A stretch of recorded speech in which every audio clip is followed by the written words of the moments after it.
Okay, so if you aren't the kid of some rich pagan, or you can easily accessibly get your car from Auto Trader, then this video doesn't apply to you. This video is for people who know the grind. Now let's get down to business.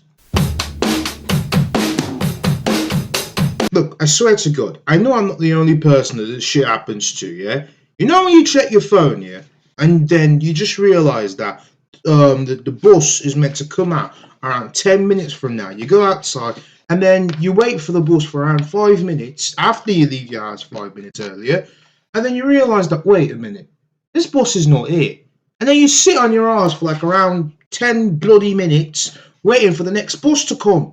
Then it turns out that the bus got delayed for some stupid reason.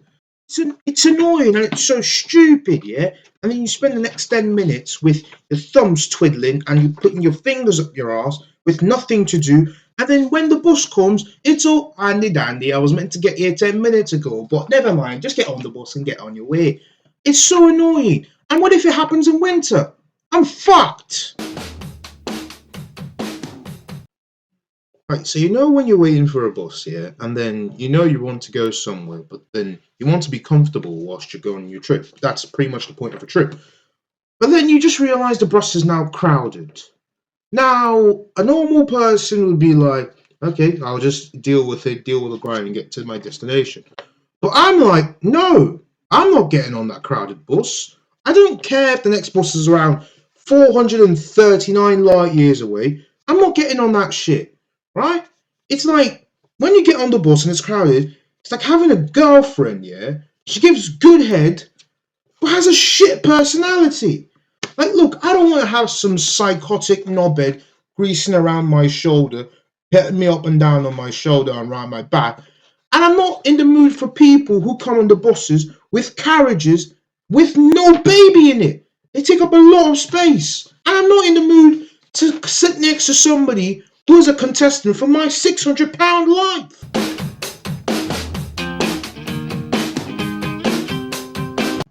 Look, listen, I love kids. FBI, open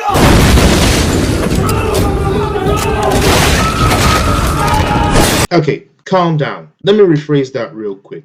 Kids are alright, but when they're on the bus, I just want to volley them outside of the bus. I want to James Rodriguez top bin them. And it usually happens on empty buses after a whole day of school, and I always just want to go to the bus, sit down, peace and quiet, and then I end up listening to these shitheads talk about nonsense like this. Like there's no tomorrow. She keeps on sucking it.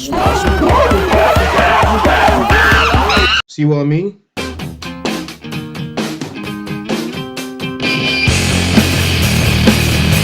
Okay, so I finished secondary school or high school not long ago, yeah? So I can concur and say that most of teenagers, yeah, are fucking scumbags when it comes to buses.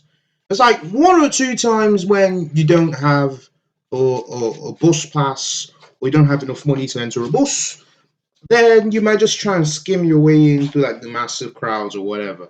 This was before COVID-19 hit, so I'm like, look, okay, if you don't have a bus pass or if you don't have enough money to get in the bus, whatever, I don't care.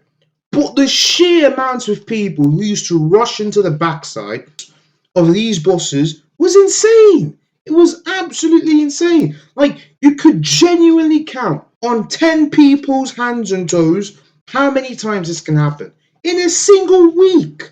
Like, it's stupid. I'm like, look, listen, yeah, I'm all for getting home however you can, and if you can't get home, then that sucks. But the thing about it, that it's not just the fact that these people scum their way into buses. It's the fact that the bus drivers go a one-on-one standoff.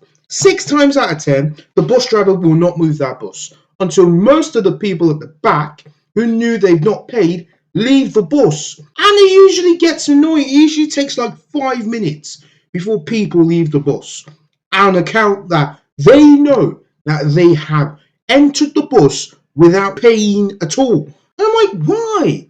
I'm like, why? You're making it shit for me. You're making it shit for yourself. You're making it shit for every other person who's waiting in the bus. If I wanted to see a fucking standoff, I'd enter me time machine and go back to the 1890s to say cowboy standoff.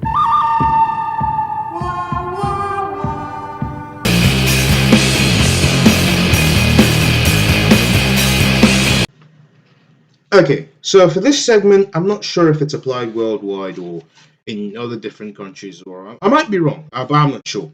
Look, so there's this thing where I live that's called express buses. So basically, they just skip roads that don't have connecting bus lines. So let's say it's like a neighborhood street, they're gonna skip it. They're just gonna skip the bus stop that's right over there. I see why they do it because it helps people get to work quicker, depending on where you are in the city or town. But I do believe, yeah, that back in the day when I was new, when I came here for the first time, it was confusing. I usually forgot what numbers that were on buses. They usually have a little 9 in the front. So I always used to forget. And then I end up doing this.